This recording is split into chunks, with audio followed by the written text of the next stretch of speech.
Hello, ഞാൻ June 9 സ്വിട്രസ് എന്ന് പറയുന്ന ട്രാവൽ കമ്പനിയുടെ കൂടെ ഒരു യൂറോപ്പ് ട്രിപ്പ് പോയിരുന്നു. അതിൻ്റെ ഒരു ഡീറ്റെയിൽ റിവ്യൂ വീഡിയോ ആണ് ഇത്. And for those who don't understand Malayalam, I will be giving subtitles or A detail review, so you can check that. ഇത് പറയാനുള്ള കാരണം എന്താണെന്ന് വെച്ച് കഴിഞ്ഞാൽ, ഫർദർ ബുക്ക് ചെയ്യുന്നവർ ഓഫ് കോഴ്സ് ഗൂഗിൾ റിവ്യൂ നോക്കുന്നവരാണെന്നുണ്ടെങ്കിൽ ഇത് നിങ്ങളുടെ ശ്രദ്ധയിൽ പെടണം എന്ന് വെച്ചിട്ടാണ് ഞാൻ ഇങ്ങനൊരു വീഡിയോ ചെയ്യുന്നത്.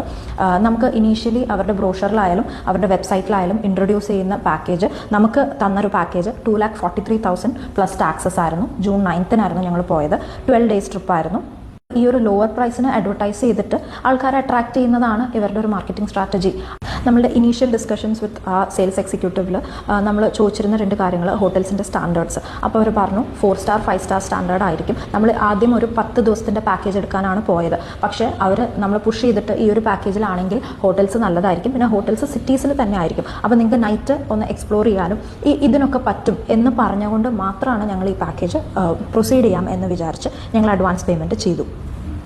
നമ്മളത് കഴിഞ്ഞ് സെക്കൻഡ് അഡ്വാൻസ് ചെയ്യുന്നത് നമ്മൾ April 17 സെക്കൻഡ് അഡ്വാൻസ് ചെയ്തത്. അപ്പോൾ സെക്കൻഡ് അഡ്വാൻസ് ചെയ്തപ്പോഴും നമുക്കതിനൊരു റെസിപ്റ്റോ അല്ലെങ്കിൽ ബാലൻസ് പേയ്മെൻറ്റ് എത്രയാണ് എന്നുള്ളതിന് ഒരു പ്രൂഫ്, നമ്മൾ ഇതുവരെ എത്ര ചെയ്തിട്ടുണ്ട് എന്നതിനൊന്നും അവർ തന്നില്ല. ഫസ്റ്റ് പേയ്മെൻറ്റ് ചെയ്തപ്പോൾ തന്നിരുന്നു, സെക്കൻഡ് പേയ്മെൻറ്റ് ചെയ്തപ്പോൾ തന്നില്ല. അപ്പോൾ നമ്മൾ ചോദിച്ചപ്പോൾ പറഞ്ഞു അത് കുഴപ്പമില്ല, നമ്മൾ ഫൈനലായിട്ട് ചെയ്യാം. പിന്നെ എല്ലാം ഒരു ട്രസ്റ്റിൻ്റെ പുറത്താണല്ലോ.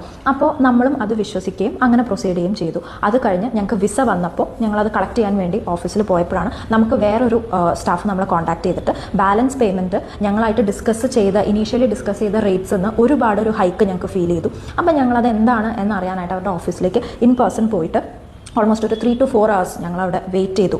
അപ്പോൾ ഞങ്ങൾ പലവരെയും അവിടെ മീറ്റ് ചെയ്തു. ഞങ്ങൾ ഇനീഷ്യലി സംസാരിച്ച് ബുക്ക് ചെയ്ത ആ പേഴ്സൺ തൊട്ട് ആ ഓഫീസിലുണ്ടായിരുന്ന ഏറ്റവും ടോപ്പിൽ ഉള്ള ലേഡി, അവർ വരെ ഞങ്ങൾ എല്ലാവരും സംസാരിച്ച് നോക്കി.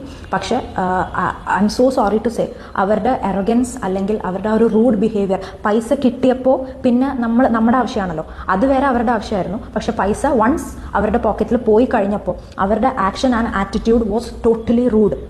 ഇതെനിക്ക് പറയുന്നതിൽ അത്രയും സങ്കടമുണ്ട്. കാരണം നമ്മൾ ഒരുപാട് പ്രതീക്ഷകളും നമ്മളുടെ ആ പൈസ മുടക്കി നമ്മളൊരു ട്രിപ്പ് പോകുന്ന ആ ഒരു ആഗ്രഹത്തിൻ്റെ പേരിൽ ട്രിപ്പ് ബുക്ക് ചെയ്തിട്ട് ഞങ്ങൾക്കുണ്ടായ ഒരു അനുഭവം ഇതായിരുന്നു. പൈസ കിട്ടിയപ്പോൾ ഞങ്ങൾ ലാസ്റ്റ് സംസാരിച്ചപ്പോൾ അപ്പോൾ അവർ പറഞ്ഞത് April 5 യൂറോ റേറ്റ് കൂടിയത് എന്നാണ് പറഞ്ഞത്. ഞങ്ങൾ പേയ്മെൻറ്റ് ചെയ്തത് April 17 അപ്പോൾ അവർ എന്തുകൊണ്ട് നമ്മളെ നേരത്തെ ഇൻഫോം ചെയ്തില്ല, യൂറോ റേറ്റ് കൂടിയിട്ടുണ്ട് അതുകൊണ്ട് ഇത്രയും കൂടി പാക്കേജ് കോസ്റ്റ് കൂടും എന്നവർ നേരത്തെ അറിയിച്ചിരുന്നെങ്കിൽ നമ്മളതിന് പ്രിപ്പയർഡ് ആയിരിക്കും.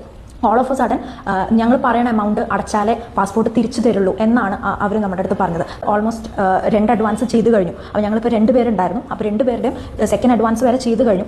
ഇനിയിപ്പോൾ നമുക്കൊരു ഓപ്ഷൻ ഇല്ല ബാക്ക് ഔട്ട്.